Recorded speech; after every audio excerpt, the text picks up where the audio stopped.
Sonic the Hedgehog the movie 2 was really good. It's not the most well-written movie out there, but I still find it a really fun time. It is definitely a cinematic experience that I will never forget.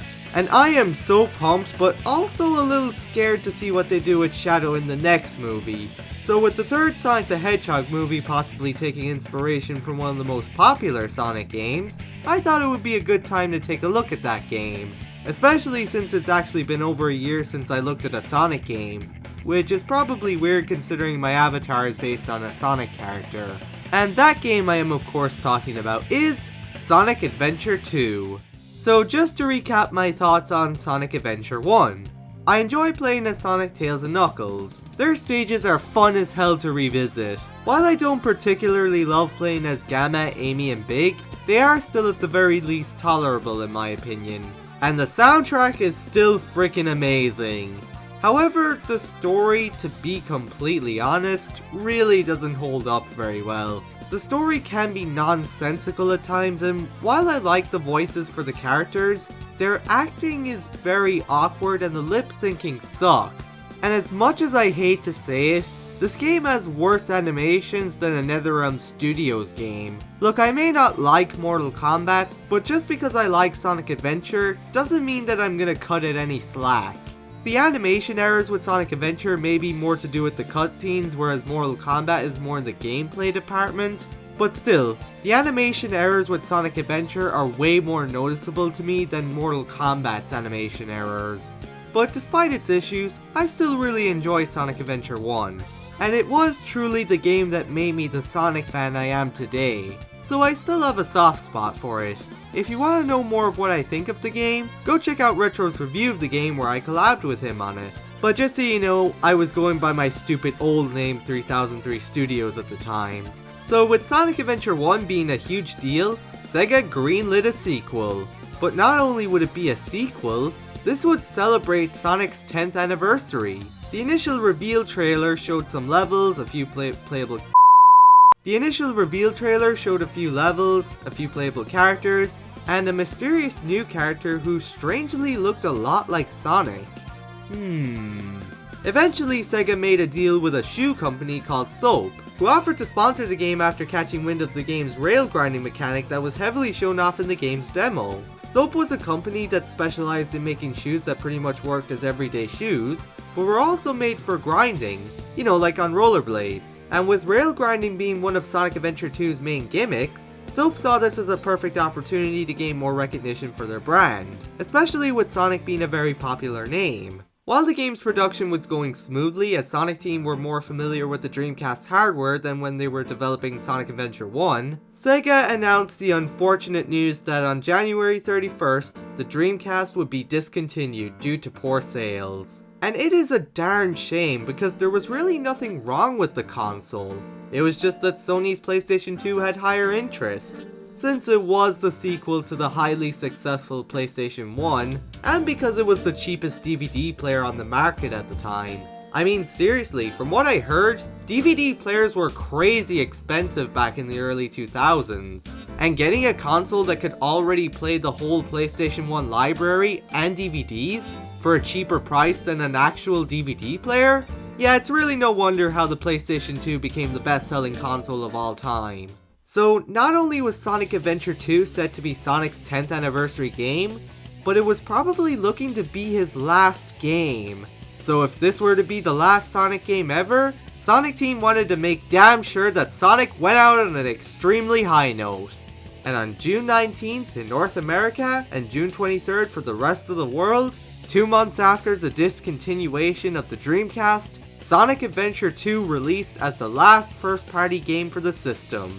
And it was met with such high praise from critics and fans. And it was regarded as a great final game for the Dreamcast. After the Dreamcast was discontinued, Sega dropped out of the console business and became a third-party developer. And then, the unthinkable happened. Sonic Adventure 2 got ported to the Nintendo GameCube as Sonic Adventure 2 Battle. Yeah, Sonic the Hedgehog, the character created specifically to go up against Nintendo's charming mascot Mario, was now able to appear on the same console as his greatest rival. Now, I didn't exactly exist when this game came out, but I can imagine how mind-blowing it must have been to hear in the early 2000s. Anyways, the GameCube port titled Sonic Adventure 2 Battle essentially gave the game a new audience, and was many Nintendo fans' introduction to Sonic the Hedgehog. The Battle port also added some extra content to the multiplayer mode, such as new characters and stuff. And generally, they just made some touch-ups to the game's textures and added a new title screen, and fixed an error in the opening where Sonic was wearing his regular shoes instead of the soap shoes, since the deal was made very late into the game's original development. The Battle port eventually got ported to the PlayStation Network, Xbox Live Arcade, and PC in 2012. The game was given widescreen support, which is nice, though you have to fork over extra money for the battle content since it was DLC. Why? It was all included on the disc in the GameCube version, so why did it have to be DLC for the digital versions? Were Sega really that greedy for some extra money? And the Xbox Live version was added to the Xbox One's backwards compatibility program in 2017, which was carried over to the Xbox Series X and Series S. I will be looking at the version on Xbox 360 through the Xbox Series X, since it's the only version I currently have access to. I do own it on GameCube, but it's kinda damaged, and I currently don't feel like investing in a Dreamcast, an original copy of the game, and capture equipment that's compatible with the Dreamcast. I usually do try to review the original version of a game when I can, but in this case, I don't think it should be a really big deal. It is more or less the same game across all the systems, just with some updated textures and extra content on the battle versions. And because I've stated most of the differences between the original on the Dreamcast and battle versions, I think it should be fine to proceed with looking at one of the most recent versions of the game, though I will be sure to note any other differences that I come across. So let's dive in and see what Sonic Team had in store for Sonic's 10th anniversary game, and the Dreamcast's final title.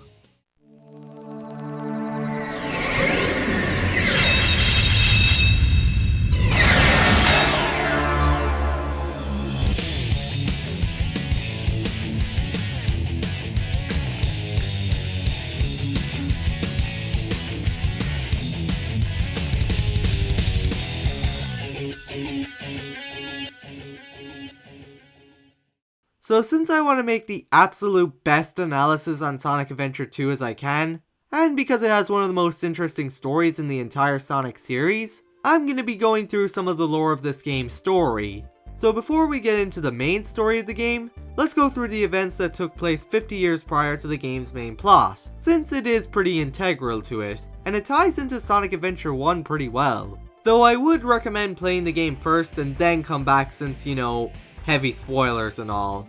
Scientist Gerald Robotnik, who is the grandfather of our main series antagonist, Dr. Eggman, I guess being a super smart scientist runs in the family, was enlisted by the United Federation and the military known as GUN to carry out research on a cure that could eliminate any known diseases, and possibly even create immortality. Initially, Gerald didn't want to go through with this, but eventually agreed when he considered the possibility of saving his granddaughter Maria, who was suffering from neuroimmune deficiency syndrome, an incurable and fatal disease. And thus, Gerald began work on Project Shadow, on an advanced research space station known as the Ark.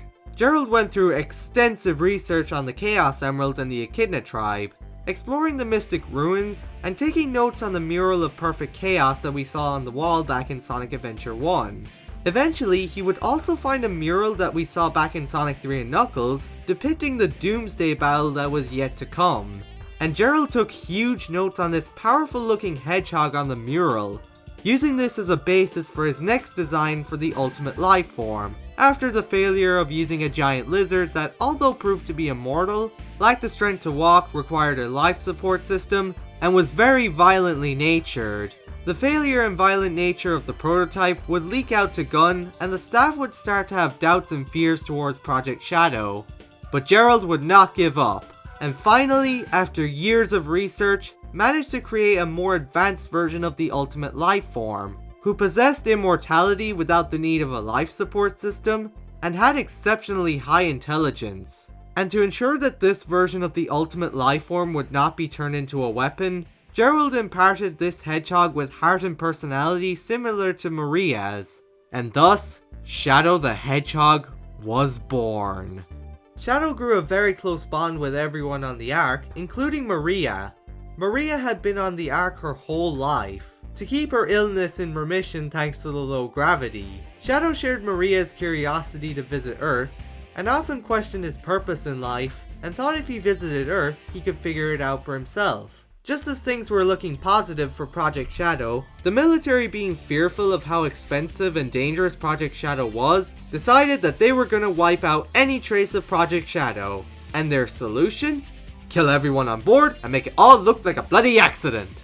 During their bloody siege, Shadow and Maria attempt to escape the Ark, but unfortunately, Shadow is the only one to make it out alive, as Maria is fatally shot and in her final moments, secures Shadow in an escape pod and asks Shadow to fulfill a promise to her, pleading him to do it for her sake and knowing that he could carry out her dream for her. And with her last words being sayonara, Shadow the Hedgehog, she uses the last of her strength to eject her closest friend out of the Ark and away from danger. Damn! This is a pretty tragic backstory for a Sonic character, though I suppose Sonic Team did tap into that territory with Chaos and Tikal. After hearing the tragic news that his granddaughter was among those killed on the Ark, Gerald completely lost his mind. Under the captivity of Gun, he was able to continue his research on Project Shadow, but after quickly learning that he had no intention of continuing his work, and noticing that he was spending most of his time tampering with the colony's Eclipse cannon, originally made to eliminate threats to Earth, Gun decided that they had no further use for Gerald and decided to have him executed. But before his execution, Gerald's final message to the world was recorded, vowing that he would destroy the entire planet so that humanity could feel the weight of his loss, and stated that if Shadow were to be awakened, he would ensure that this plan was carried out, since he tampered with his mind after he was also captured by Gun, and was placed in suspended animation. After his final message was recorded, Gerald Robotnik was shot to death, putting an end to Project Shadow. Wow, that was a pretty dark backstory for a Sonic game. I mean, government and military corruption, assassinations and executions? And let's not forget Shadow tragically watching the person he cared about the most dying in front of him, and despite his incredible powers, he couldn't save her. If you thought the whole lore behind SA1 was dark, with the Echidnas killing a bunch of innocent Chao, leading to their guardian becoming so pissed that in his anger he wanted to end the world, well, this game goes 10 steps further. Actually, I just noticed some similarities between Gerald and Chaos. Two characters who were so consumed by grief and anger that they resorted to wanting to destroy the planet and everyone on it. I suppose that with this game being the 10th anniversary title, many fans who grew up playing the classic games were now older and possibly into more mature storytelling. I know I might be talking about the lore / backstory for a little long, but I feel that it is very integral to the game's main plot, and it does make the story more interesting when you understand it. And that's part of what makes this one of the best Sonic stories in my opinion. It shows that Sonic Team were willing to go in new directions, introduce a new interesting character, and not play it safe and expand the universe of the series. But now with the backstory out of the way, let's get into the main story. So our main story is split between two sides. There's the hero side and the dark side. Like the 06 review, and as many have done before me, I will try my best to tell the events of the story in chronological order. So starting off with the dark story, we open with the Gun military base going into lockdown mode, since there is an intruder on the premises. And that intruder just so happens to be Dr. Robotnik, who is now going by the name Eggman. Now in Japan that was the name he was given, but American audiences knew him as Robotnik. In the English dub of Sonic Adventure, Sonic & Co referred to Robotnik as Eggman as an insult. However in this game, he's now fully embracing the name Eggman, which interestingly enough, was explained a bit further in Sonic Frontiers through one of Eggman's personal audio logs. It's Sonic who named me Eggman. Except the joke's on him. I embraced the name. I made it my own. His mockery is now a name feared across the ages. I'm not going to adopt Baldy McNose here, though. My dignity has limits. So Dr. Eggman is looking for a top secret military weapon that his grandfather Gerald Robotnik was working on, which turns out to be a black hedgehog who looks a little similar to Sonic. The hedgehog introduces himself as Shadow, and tells Eggman that he will grant him one wish, before they're interrupted by a mech which Shadow defeats with ease. Shadow then tells Eggman to bring him any Chaos Emeralds he can get his hands on, and to meet him on the space colony Ark. After Shadow escapes, the military set out to make sure that their involvement in the creation of Shadow does not leak out to the public. So in an effort to cover their asses, they capture our beloved blue hero Sonic the Hedgehog.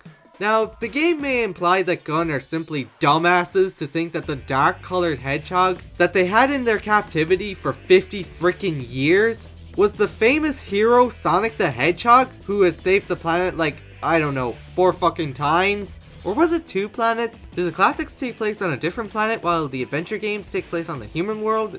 I don't fucking know. I don't fucking care. Wait, what the heck was I talking about again?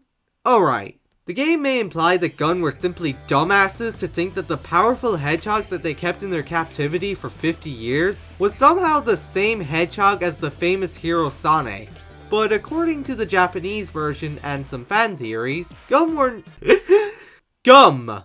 were not dumb enough to think that these two were the same hedgehog, especially with Sonic's heroic reputation, and the fact that they had Shadow in their possession for 5 decades. They just decided to frame Sonic to ensure that no one found out about the incident on the Ark, and their involvement in Project Shadow. See what I meant when I said that the backstory is integral to the main plot? Now, it's never explicitly shown that this is the case in the actual game, nor is it implied that Gun are actually a bunch of wankers who think that these two are the same. So since it's never clearly stated, I'm gonna go with the scenario that sounds less dumb. I mean, when Sonic eventually does meet Shadow, he says that the military mistook him for Shadow, but Sonic doesn't know that. At this point, he has no knowledge of what actually happened on the Ark, and is likely just assuming that the only possible reason that the military arrested him instead of Shadow is because that they're a bunch of stupid assholes. Well, then again, he's not wrong. So backing up a bit, we see Knuckles and another newcomer, Rouge the Bat, fighting over the Master Emerald in the desert. Dr. Eggman attempts to steal the Master Emerald, and for some reason, Knuckles responds as if this is his first encounter with the Doctor. If I'm not mistaken, this is the Master Emerald, is it not? Dr. Eggman. Why did Scott Dreyer have to say it that way? This is Knuckles' 3rd encounter with him after he manipulated him twice. And then he shatters the Master Emerald to prevent Eggman from using it, and he has to collect the pieces and put it back together all over again.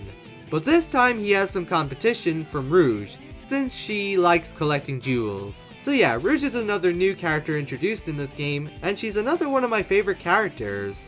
Though her design is quite odd, considering that this franchise is mostly aimed towards kids. Dr. Eggman returns to his pyramid base and switches on the TV to watch Friends, but instead is interrupted by a news broadcast reporting that a bank was robbed, with the only stolen item being a Chaos Emerald. Wait a minute, why is one of the 7 magical gems being stored in a bank of all places? And the news believes that the suspect is Sonic, but as we can clearly see, it's Shadow. Again, either everyone in this game is dumb enough to think that this darker hedgehog with higher quills is Sonic, or it was because Gun convinced the media that it was Sonic and that he has turned bad. Again, I'm going with the latter because the first scenario just makes the whole story seem stupid if everyone else is stupid. As Shadow is making his getaway, he has a flashback of Maria's final words to him before her death, and Shadow has vowed to never forget Maria's wish, and he promises her revenge on humanity. Huh, that can't be what Maria wished for, can it? After barging his way through the military, he has a run-in with Sonic. It all starts with this. A jewel containing the ultimate power. That's the Chaos What? Emerald! I can't hear you guys! The music is too loud! Shadow demonstrates the power of Chaos Control, allowing him to teleport away from the scene, leaving Sonic to be captured again.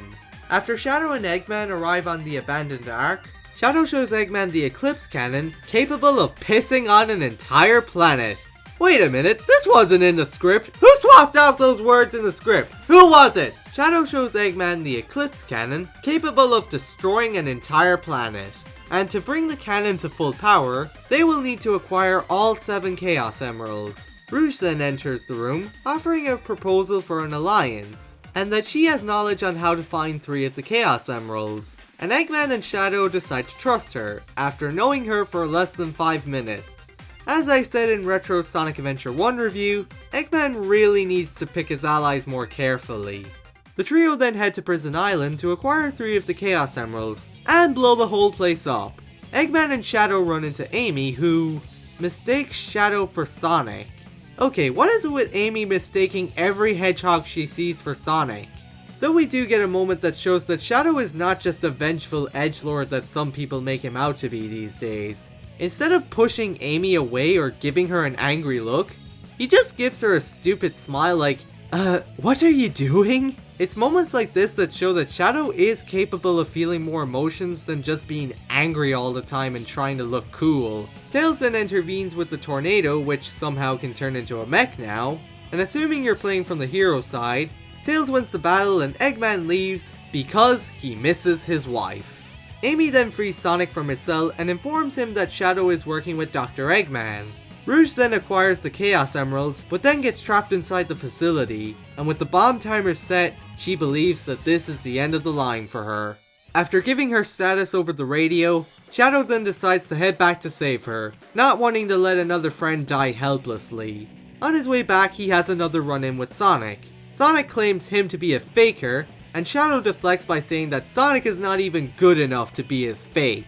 The two fight, and after both becoming worn down, Eggman warns Shadow to hurry up before the island explodes. Shadow then remembers his priority to save Rouge, and Sonic runs off to find Amy and Tails. Both hedgehogs manage to find their friends in the nick of time. Shadow uses Chaos Control to teleport himself and Rouge off the island, and Team Sonic escape via the tornado. After returning to the Ark, Shadow has a flashback of Maria asking him what he thinks life is like on Earth, with Shadow's only answer being that the professor's work was dedicated to making people happy through the power of science, bitch! Again, Shadow at this point in the timeline isn't sure of what his true purpose is, and wonders that if he visits Earth, he can find out for himself. Shadow is then pulled back into reality by Rouge telling him how unexpected his rescue was. Shadow, I guess being too afraid of becoming close to someone again, brushes it off by saying that he was only concerned about the Chaos Emeralds. I do think Shadow is glad that Rouge is alive, but the reason he acts like he doesn't care is not because he's a one-note edgelord villain, it's more likely because he doesn't want to feel the pain of losing another friend. Rouge doesn't buy Shadow's excuse, but before she can say another word, Eggman interrupts their conversation, telling them to get ready for their big announcement to the world. Guess what? I'm gonna fuck the earth! Wait, that's not the right clip! No! No! Who put this clip in? Stop the footage! This video is gonna get demonetized! My videos aren't even monetized! Higher! I'm pissing on the moon! Back on Earth, Sonic, Tails, and Amy watch as the moon is blown in half, and immediately get to work on tracking down Eggman, while escaping a 5-star wanted level. The next day, oh shit, I forgot that Knuckles was even part of the story. He runs into Tails and Amy after getting lost in the mines while hunting for the Master Emerald pieces. Sonic and Tails then board the President's limo, while he was receiving demands from Dr. Eggman over a Skype call. Tails traces the call to the space colony Ark, so the gang wastes no time in heading to Eggman's base to acquire a rocket. Wait, if Eggman has a teleporter that takes him straight to the Ark, why does he even have a rocket? Knuckles acquires a bunch of keys and fights a giant King Boo knockoff. Eggman greets the gang and summons the Egg Golem, which Sonic defeats easily, breaking the restraining mechanism causing it to turn against Eggman. Sonic and Co use this distraction to board the rocket and head to the space station. After getting rid of the Egg Golem, Eggman notices that there are 2 Chaos Emerald signals coming from the Ark, which makes no sense because he already has 6 of them in the Eclipse cannon. The second emerald, as it turns out, is a fake one created by Tails, after he was given the yellow one from when he saved Station Square from Eggman back in Adventure 1. I love when not just Sonic games, but other games, movies, and TV shows give nods to their overall continuity. Even just the smallest things that show that the creators care about the world they are creating. Knuckles jumps ship after the Master Emerald pieces that he collected fell out of the rocket's cargo bay, and then he runs into Rouge. who is also still on the lookout for pieces of the Master Emerald. As they fight over the Master Emerald pieces, Rouge trips and almost falls into a lava pit. Wait a minute, isn't she a bat? You know, with wings? Can't she just fly out? Anyways, Knuckles saves her life and she hands over the Master Emerald pieces as a thank you for saving her life, though she uses the excuse that they stink of echidnas. Knuckles apologizes for hurting her before leaving, and unbeknownst to him, Rouge smiles back at him. Ooh, looks like someone's got a crush. Before Sonic can insert the fake emerald into the cannon, Eggman informs Sonic that he has captured Amy and demands his presence at the bridge. I know Amy is usually capable of handling herself as seen in SA1 and Heroes, but did Sonic really think that leaving her on her own was a good idea? This is probably one of the only out of character moments for Sonic in the adventure games. He may find Amy annoying at times, but he does at least care for her as shown in Sonic Adventure 1 and Sonic CD. So Sonic should have known better than to leave Amy on her own on board a space station that is being completely monitored by Eggman. Sonic heads to confront Eggman, but then gets trapped in an escape pod. Eggman reveals his suspicion that the emerald was fake, with Tails indirectly telling him that it was indeed a fake one. Oops! Eggman ejects Sonic out of the space colony and the pod freaking explodes. Man, Sonic wasn't kidding when he said that Eggman turned into a big time villain.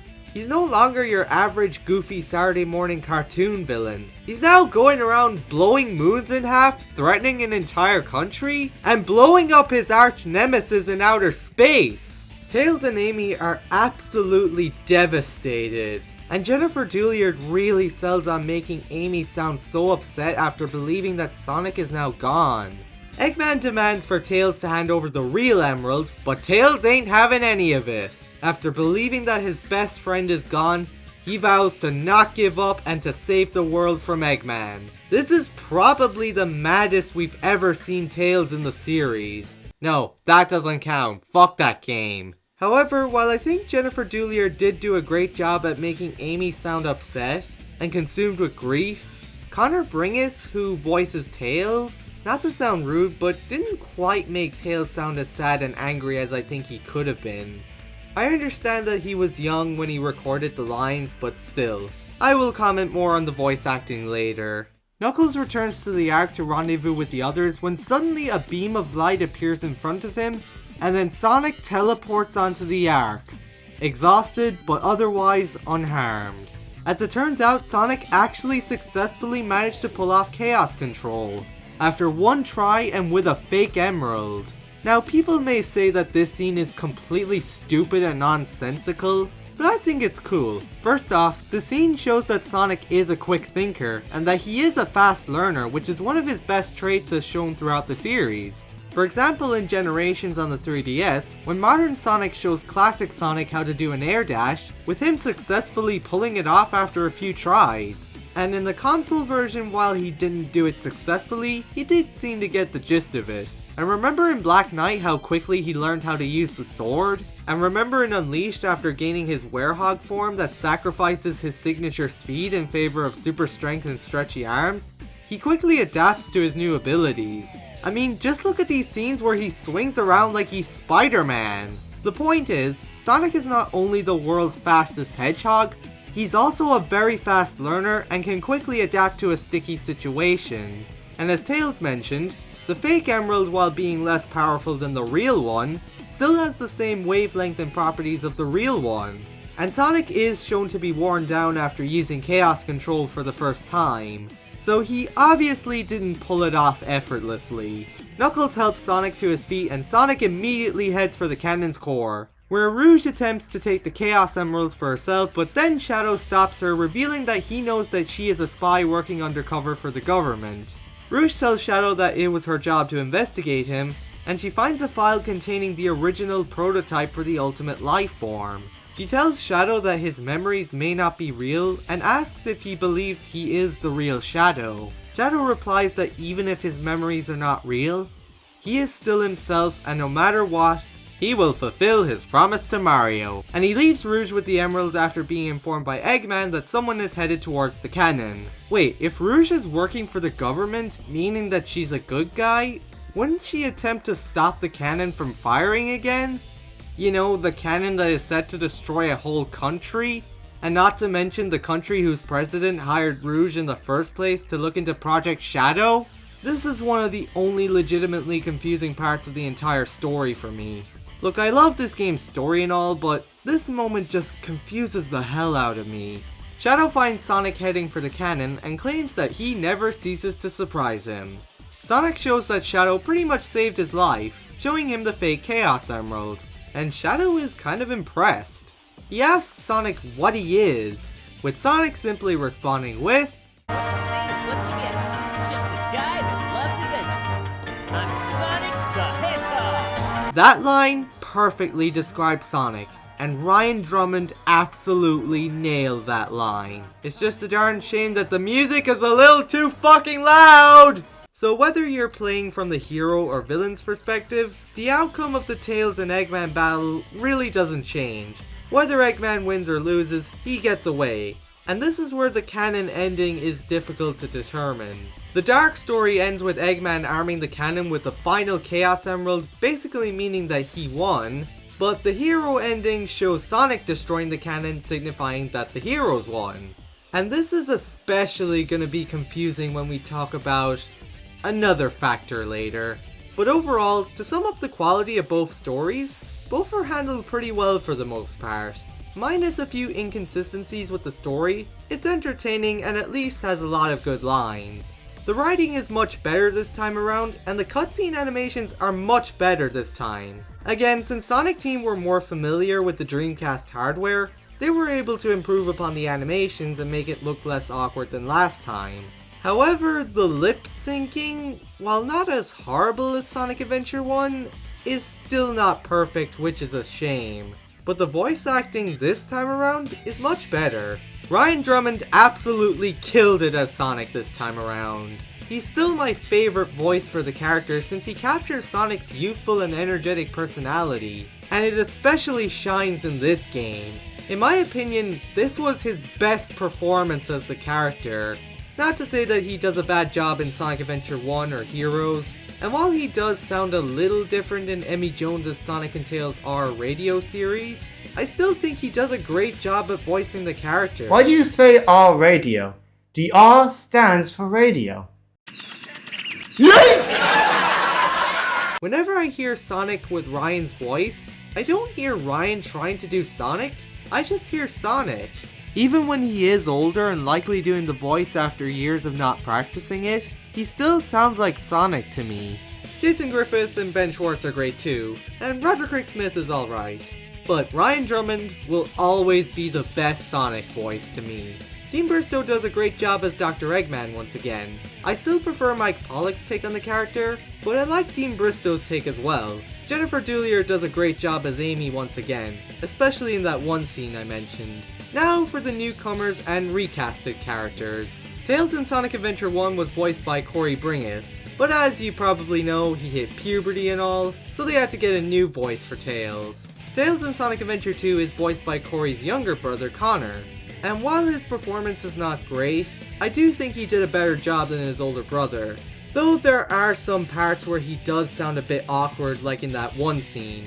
I'm really not trying to sound too harsh on either of their performances, since I do understand that they were young when they recorded their lines for these games. But I do think that Sega made the right move by sticking with hiring professional voice actresses for Tails in future Sonic games. Knuckles in Sonic Adventure 1 was voiced by Michael McGarn. His performance was alright, but not really amazing. For Sonic Adventure 2, Heroes and Advance 3, Knuckles would be voiced by Scott Dreer, and he is undoubtedly the best Knuckles voice in my opinion. He and Idris Elba are my two favorite voices for Knuckles, because they don't just make Knuckles sound like some gruff tough guy, they do a good job at capturing Knuckles' chill side.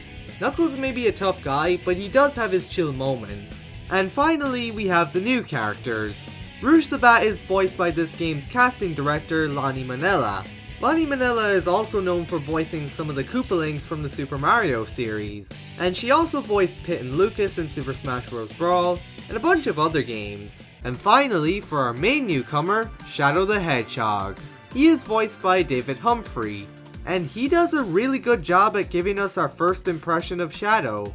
When it comes to my favorite Shadow voices, it's a tie between him and Jason Griffith.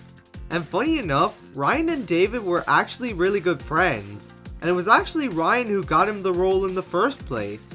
That's some good friendship right there. All around, this game's voice acting is really strong, and much better than SA1's voice acting. It's just a shame that it's hard to hear these voice actors delivering such great lines, because the music is just too darn loud. I hear that the sound mixing issues are present in the Dreamcast version, but are much worse in the Xbox 360 and PS3 versions. How the heck did they screw that up? But despite the sound mixing and lip syncing issues, the story is still pretty good and entertaining. Now let's move on to the gameplay. SA1 had 6 different playable characters, all with their own unique playstyles. SA2 has 6 playable characters once again, but only 3 different playstyles shared between 2 characters. These playstyles are speed, shooting, and treasure hunting, and both teams share one of each playstyles. Starting off with Sonic and Shadow, who are obviously in the speed category. Both play like Sonic and SA1, but now the spin dash has to be charged up like in the classics. It can no longer be spammed. They both got the homing attack and a roll attack. Both can acquire the light speed dash, which can now be performed instantaneously instead of needing to be charged up, and a flame ring allowing them to break metal crates. Sonic can also acquire the bounce bracelet, allowing him to bounce around. And this is nowhere near as finicky to use as it was in Sonic 06, since you can move around anywhere while using it. Though I wonder why Shadow doesn't get this move. Both can acquire the Ancient Light, allowing them to take out a bunch of enemies at once. The speed stages themselves don't play exactly like they do in SA1. This time your goal is not just to reach the end of the stage, but to do it as fast and stylishly as possible, and rack up as many points as you can. Why do you want to aim to earn as many points as possible? We'll get to that later. As I mentioned earlier, grinding is now a new prominent mechanic in the game. You can grind off rails to pick up speed and earn more points. Sonic's first level is City Escape, the first level of the hero story. And oh my freaking god, what a way to open the game! You got Sonic snowboarding through the streets of San Francisco on a PC ripped off of a helicopter. Then you run and grind through the level with a loop-de-loop thrown in there to remind you that you're playing a Sonic game. And then you get chased by a giant freaking truck that is wrecking everything in its path. And let's not forget that iconic song Escape from the City, performed by Ted Poley and Tony Harnell. This is how you make a good opening level. Fun level design, great action set pieces, and a kick-ass song. This is one of, if not, the greatest opening level in a video game, period.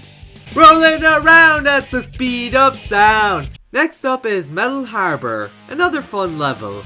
And you get to ride on a freaking missile! And if you want the highest score, you're gonna have to go for the longer route, leading to more enemies to take out, and to get to the top of the missile. And you are given just barely enough time to make it to the higher part of the missile. Nonetheless, this level is great. Following Metal Harbor, we've got Green Forest. After learning that Eggman's team have planned to blow up the island, Sonic has to get out of there quickly and find Tails and Amy, and get the hell out of there! And the music really adds to the tension and urges you to get to the goal as fast as you can. Pyramid Cave. This one is alright. There are some hoops to jump through and doors you have to go through before they close. Crazy Gadget. Ugh, I hate this one. The gravity gimmicks are so annoying, and I hate those chaos enemies, because if their laser beams don't hit you, their annoying stretchy arms will. Final Rush. A good final stage. This one has a lot of grind rails and that section where Sonic runs down the trash chute while Eggman is dumping his Domino's pizza boxes. Moving over to Shadow stages, his first level is Radical Highway. It's a really good first level. You get to grind off the bridge rails, there are aircrafts trying to bomb you, and there are lots of loop-de-loops. I really enjoyed playing the Dream snowboarding version of this level in Mario & Sonic at the Winter Olympic Games as a kid. So that kind of plays into my enjoyment for this level. Though it's pretty nonsensical when Shadow floats around over a bottomless pit because of The wind? White Jungle, Shadow's Green Forest level. Though there is a time limit, the music is not as intense since there's more time before the island explodes. Not time on the clock, I mean in-game time, whatever. Skyrail. As the name implies, there are lots of rails to grind on, and bounce pads to bounce off of. Final Chase, Shadow's version of Final Rush. Like Final Rush, it's a good final level where your skills are put to the test. SA2 speed stages are definitely harder than SA1 speed stages, but rail grinding and ramp tricks make the stages much more stylish and action-packed than SA1 speed stages. And mastering them and beating them while being a speedy badass is satisfying. Now on to our next gameplay style, the mech shooting stages. You'll be playing as Tails and Eggman for these stages. Why is Tails in a mech, you might ask? Well, he wasn't planned to be in the game initially, but due to fans requesting for him to be in the game, he was implemented into the game very late into development. So he shares the same playstyle as Dr. Eggman. In mech shooting stages, you guessed it, you run around and shoot stuff. Just like with Gamma and SA1. You hold down the action button to aim at your targets, and the more you hit, the more points you get. Eggman and Tails' upgrades mostly just consist of armor upgrades, a more powerful blast, and a jet booster. I don't really have much to say on these mech stages, though I do find it kind of fun to take out as many enemies as possible. The one annoying thing is the sound your targeting system makes when you're aiming. Tails and Eggman stages consist of Iron Gate, Sand Ocean, Lost Colony, Prison Lane, Weapons Bed, Mission Street, Hidden Base, Eternal Engine, and Cosmic Wall. The reason I piled them all together is because they all just kind of blend in together for me. I don't hate the mech stages by any means, but the only reason I would ever go back to these stages is for the A rank. Whoops! Looks like I let the cat out of the bag! Well anyways, I'll talk more about that stuff later. And finally, we have the treasure hunting stages, with Knuckles and Rouge. It's the same drill as SA1. You use a radar to go look around a stage and look for pieces of the Master Emerald or whatever you're looking for. But there is a small catch. In SA1, the radar would show if you were near any Master Emerald pieces, but in this game, you have to find them in order. So even if you're near one, the radar won't go off until you've found the first one. Now, this may come as a surprise. While this change bugs me, I've kind of gotten used to it.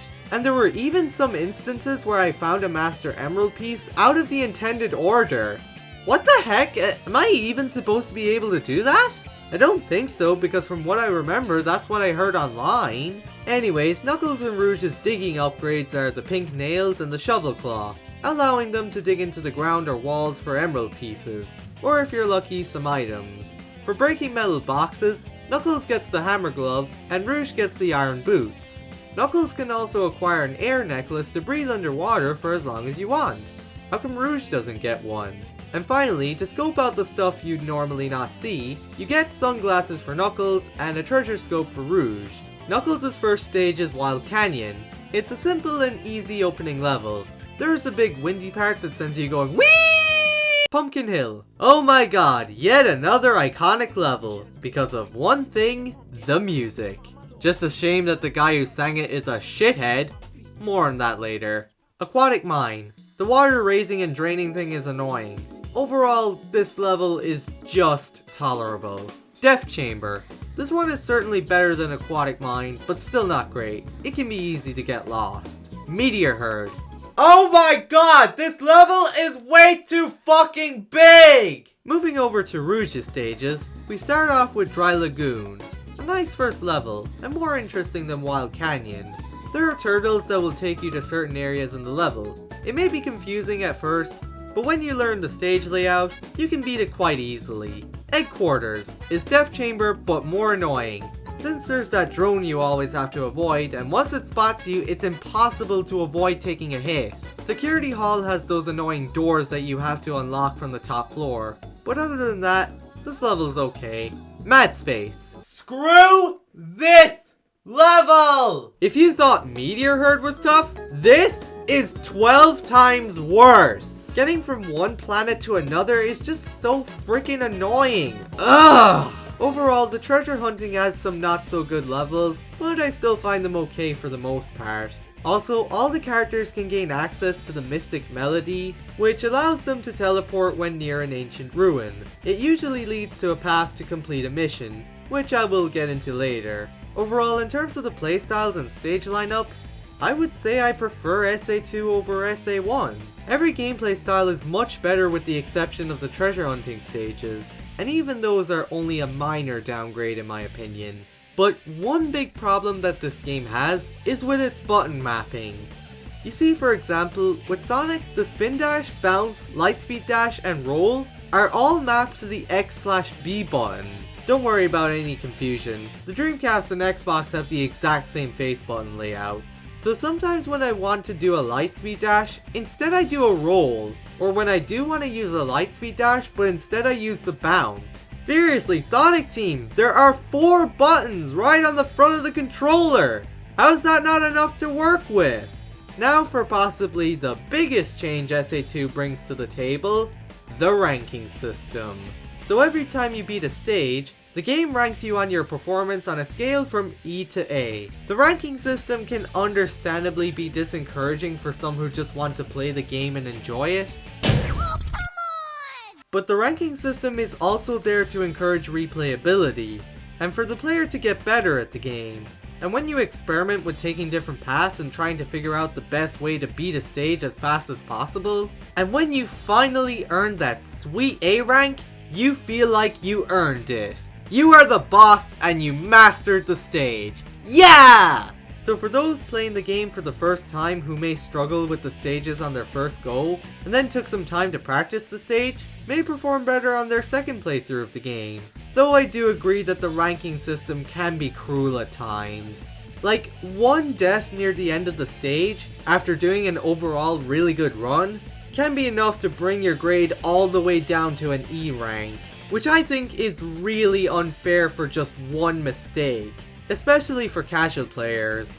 Here's my take on a ranking system in a video game. It shouldn't be too harsh on players who just make a few small mistakes, but it shouldn't be way too easy either. Like in Sonic Generations, where it just hands you the S rank for beating the stage without dying. When I get an S rank in Sonic Generations, I'm just like, yeah, whatever, just another S rank. But when I get an A rank after finishing a level in Sonic Adventure 2, I'm like, Yeah, bitch! Magnets! Oh! The bosses for the most part are really easy, with the exception of King Boom Boo, who's really more time consuming and annoying than difficult. The character battles make a comeback and are actually a little better this time. The first mech battle is piss easy, but the rest are actually pretty alright this time, since the opponent actually puts up a bit of a fight this time. Now they're not better by miles, but hey, I'll still take it. There are bonus missions for you to take on, 5 in each level to be exact. The first is the basic level that you play as you progress through the story. The second is where you have to find a lost Chao. The third is where you have to collect a certain amount of rings as quickly as possible. The fourth, you have to beat the stage within a time limit. And finally, the fifth one is the hard mode. In the hard level, there are more enemies around the stage and the layouts are slightly different. And when you beat a stage for the first time, you get an emblem. You also get them at other points throughout the game, such as the Chao Garden. Yep, the Chao Garden makes a comeback whether you like it or not. If you have the Dreamcast version, you can save your Chao on that little VMU on the controller. That's a nice feature, I guess. If you have the GameCube version, you can link it with the tiny Chao Garden on some of the Sonic Game Boy Advance games. So when it comes to the Chao Garden in both adventure games, they are a nice extra mode to have. But to be honest, I don't give a shit. Look, I'm not trying to say that this mode is bad by any means. It is a good mode that understandably does have its fans. I'm just not one of them. I just don't have the time or patience to raise a Chao. Overall, this mode is a harmless distraction from the main game, and if you enjoy it, you enjoy it. If you don't enjoy it, you don't enjoy it. But what really bugs me about the presence of the Chao Garden in this game is the fact that there are emblems to collect in this mode. Meaning that if you want to 100% this game, you have to go through the Chao Garden. Ugh, why? Again, I know this mode has its fans, and 100%ing a game usually requires that a player tries every mode in the game, but the Chao Garden is just completely different from the rest of the game. It's just so slow and boring for me. So what is your reward for getting all the emblems? What do you get after grinding through the Chao Garden and getting all those A ranks? You get a 3D version of Green Hill Zone. Now, this was before Green Hill was shoved down our throats in every Sonic game. This was the level's first appearance in 10 years, and this was the 10th anniversary game, so it made sense to throw in some sort of callback to the original Sonic the Hedgehog. This game also has a multiplayer mode. On the Dreamcast version, you get to choose to have a race, a mech battle, or a treasure hunt. The characters have special abilities to slow down their opponents with. Also, did you know that the Dreamcast version had DLC? It's basically just alternate costumes for the characters, but still, I was surprised to find out that this version even had DLC. Especially considering that this game came out after the Dreamcast was discontinued. In speed levels, you have to reach the goal before your opponent, treasure hunting, you have to find all 3 collectibles before your opponent, and the mech levels, you just have to shoot everyone until there's only one left alive! Now for the battle version, and oh, this is where things get really good. The GameCube version has the battle subtitle for a reason. In this version, you get extra characters to play as right from the start, and extra stages. This is probably the best multiplayer mode in a Sonic game, hands down. You got 3 different modes, a good amount of stages, and a good amount of characters to choose from. And as a whole, the multiplayer mode is just stupidly fun. If there is one thing that is consistently good with Sonic games for the most part, it's undoubtedly the music. Jun Senoue knocks it out of the park once again as the sound director. I'm a sucker for metal music, so this soundtrack is my cup of tea. It's not my favorite Sonic soundtrack ever, but it is a good one. As I mentioned earlier, that iconic City Escape song was sung by Ted Poley and Tony Harnell, and what a song to open a game on. And the rest of the level themes are really good too. Like SA1, each character gets their own theme song. Sonic gets a new rendition of It Doesn't Matter, once again sung by Tony Harnell. Which version of the song do I prefer? I don't know, it doesn't matter, I like both of them. Both versions of the song perfectly describe Sonic's personality and his thrill for adventure. Tails also gets a new rendition of his theme song from SA1, Believe in Myself. Again, I like both versions. Shadow's theme is called Throw It All Away. I guess it fits his character at this point in the series, but I don't find it too memorable to be honest. All Hail Shadow is Shadow's theme song to me. But again, the song still fits here since Shadow is not yet the heroic hedgehog that we come to know him as in Sonic 06. Rouge's theme is called Flying Freedom. It's a good song that fits her character. I don't really listen to it often, but it is good. Since Amy is not a playable character in this game, her theme song is the exact same one from SA1. And I still think it's a weird one. I think Follow Me from Sonic Heroes suits her better. But then, we have Eggman's theme song, sung by Paul Shortino, simply named Eggman. And what a freaking good song! Every great villain deserves a good song. While I like the instrumentals of the Shadow the Hedgehog rendition, it just isn't complete without the lyrics. This song for sure is the definitive Eggman song. The 06 one is a close second, but this one, it's just better. I am the Eggman! It's what I am the Eggman! I got the master plan, I am the Eggman! It's what I am the Eggman! With the master plan! And finally, we have Knuckles' theme, which like Sonic and Tails' themes, is a new rendition of his theme song from Sonic Adventure 1, Unknown from ME. And...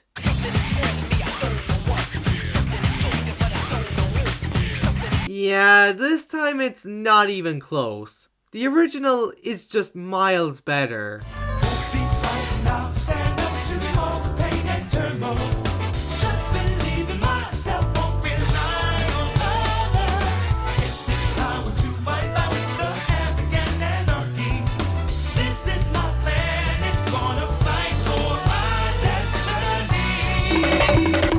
Knuckles' songs in this game were sung by a rapper named Hunted P, who apparently was only given 1 day to come up with and record the lyrics, and was only given screenshots of the levels and descriptions of the characters. And after he got that one-time payment for the Knuckles raps, he didn't really do much for 10 years. Then he learned how much of an impact his songs had, and then he tried to get Sega to hire him for work again, and since they kept ignoring his calls, he decided to lie about working on songs for the next Sonic game to build up hype. And then Sonic Lost World came out and it was pretty obvious that rap songs wouldn't be used in the game. And since Knuckles' role in Sonic games was reduced to being a supporting character. So when that plan didn't work out, Honeybee started collabing with some Sonic tubers to try and get Sega's attention. One of them he collabed with was Emmy Jones, for the song Pretty Little Killer. They originally agreed to have the revenue split between the two of them, but it made fuck all since it was released on YouTube. And Honeybee accused Emmy of robbing him and sent her awful text messages.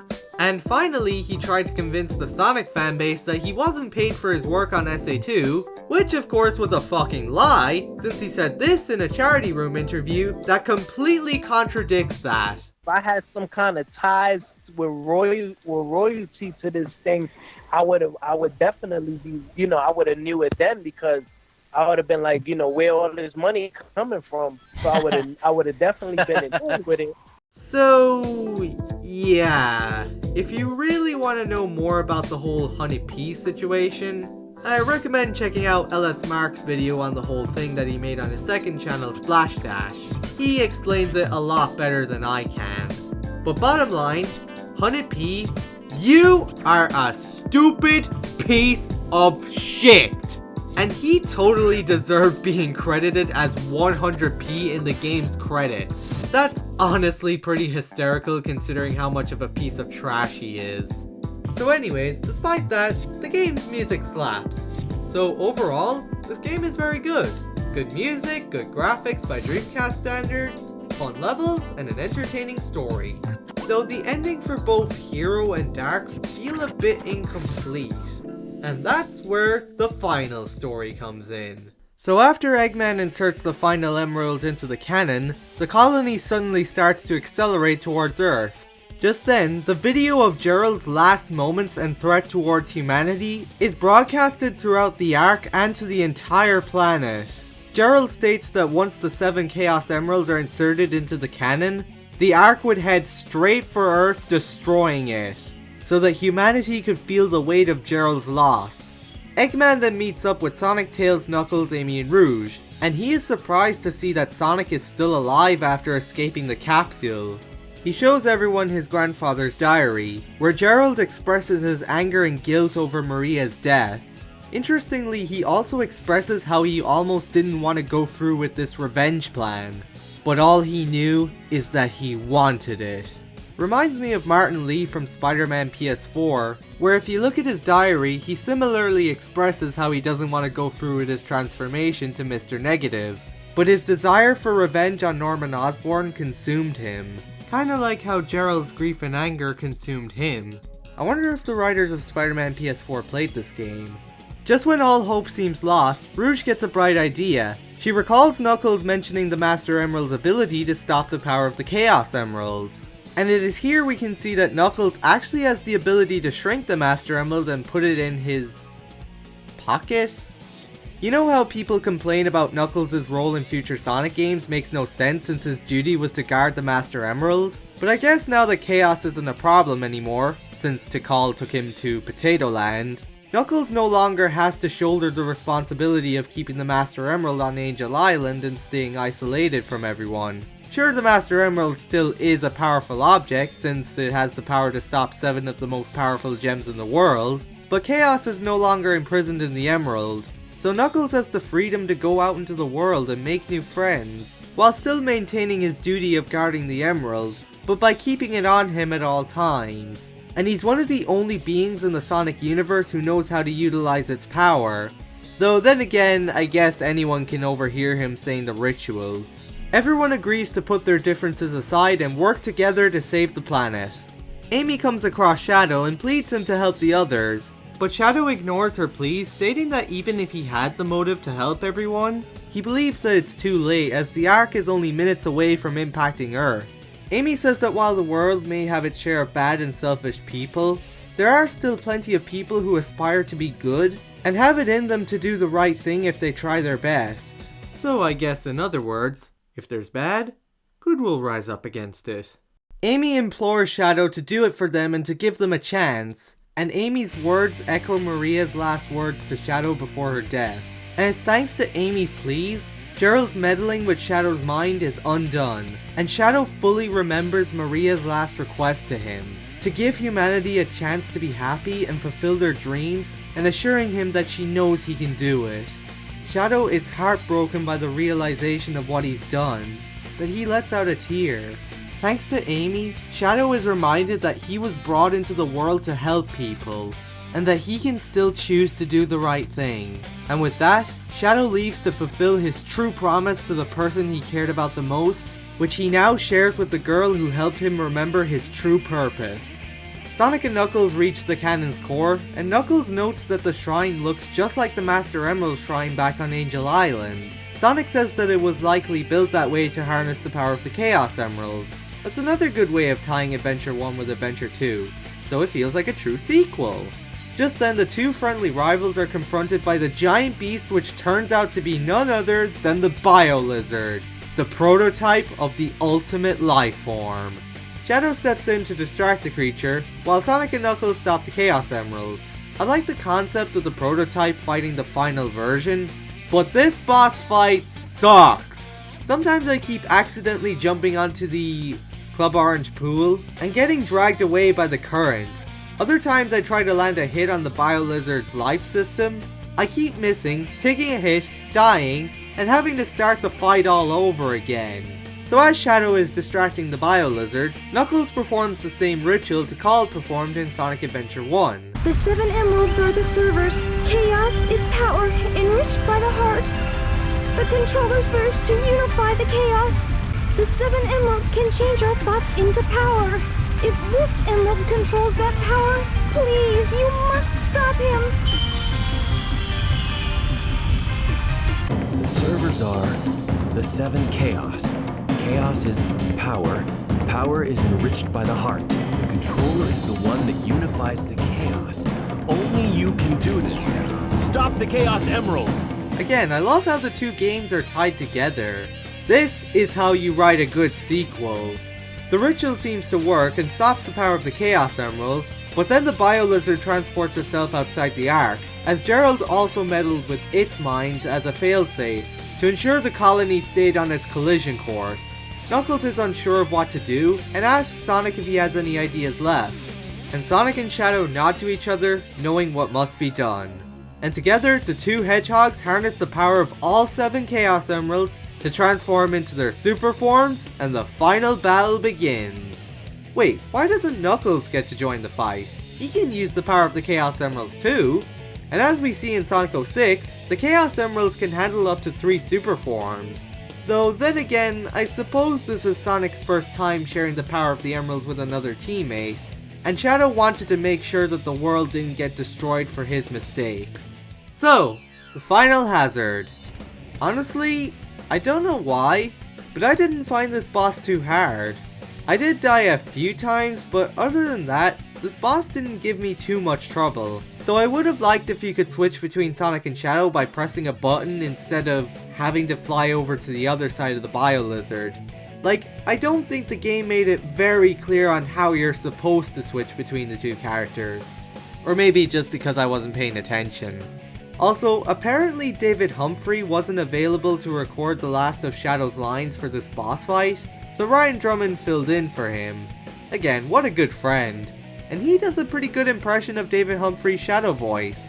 Also, there's a line of dialogue where Shadow acknowledges that Sonic may be the true ultimate life form. Sonic, I think I've discovered what the ultimate life form is. It might be you. This is pretty neat since once again, Gerald based Shadow's appearance off of the mural of Super Sonic from Angel Island, and it shows that Shadow respects Sonic and sees him as his equal. And then, there's the music. Oh my gosh, the music! Johnny Gioli and Jun Sonoy freaking killed it! Live and Learn is not only a great song for Sonic's final adventure on a Sega console, but it's just a fantastic song in general. This song is one of the most well-known songs in the entire series for a reason. And it's so good that it was used for Sonic's reveal trailer for Super Smash Bros. Brawl. And not only is this such a good song to end the game off, it's also a good motivator to push through and beat this frickin' boss. Life is all about living and learning.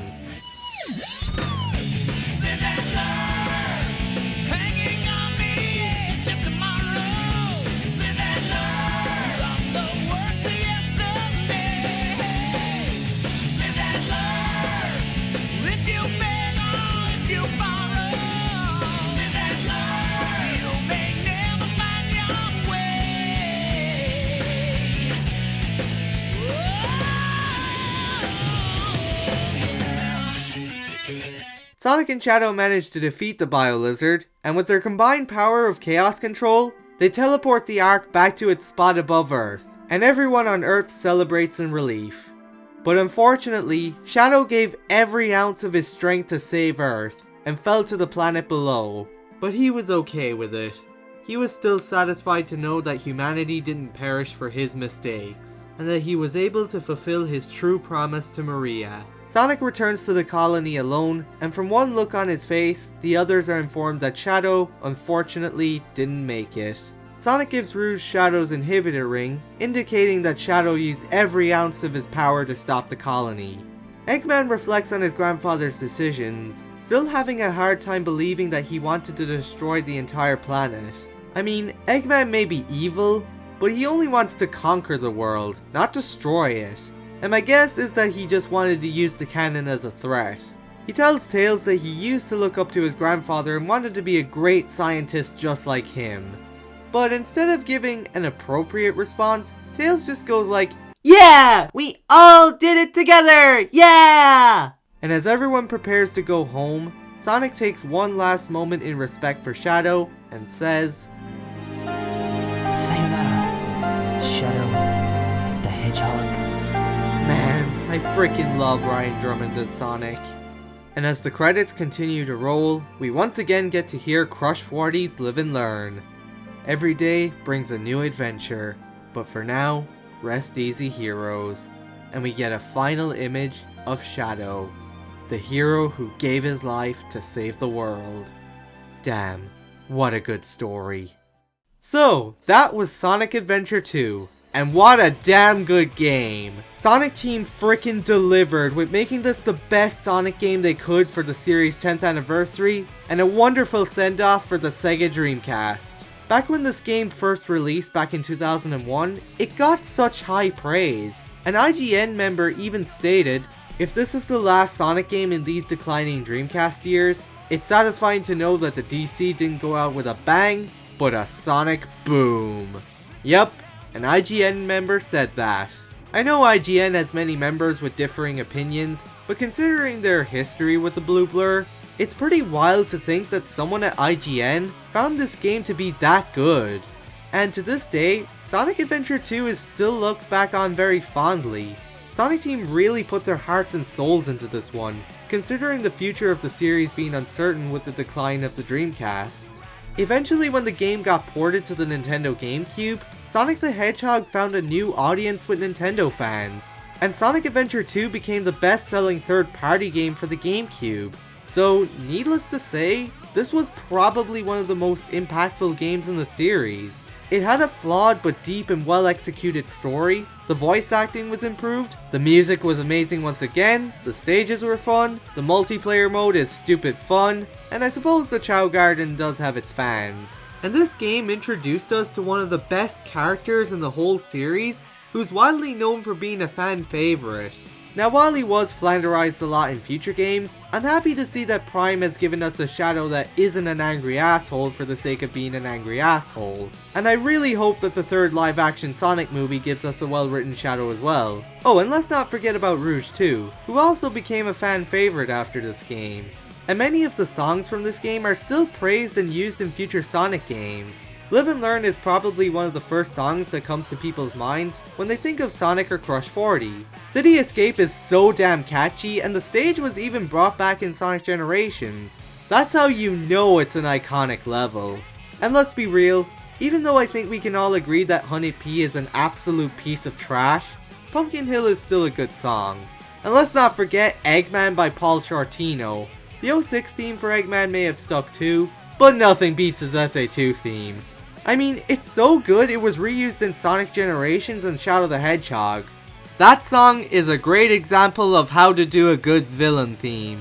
This game may have a lot of flaws, but the amount of effort that Sonic Team put into this one cannot be denied. Sonic Adventure 2 marks the end of an era and a new beginning for the Sonic the Hedgehog franchise.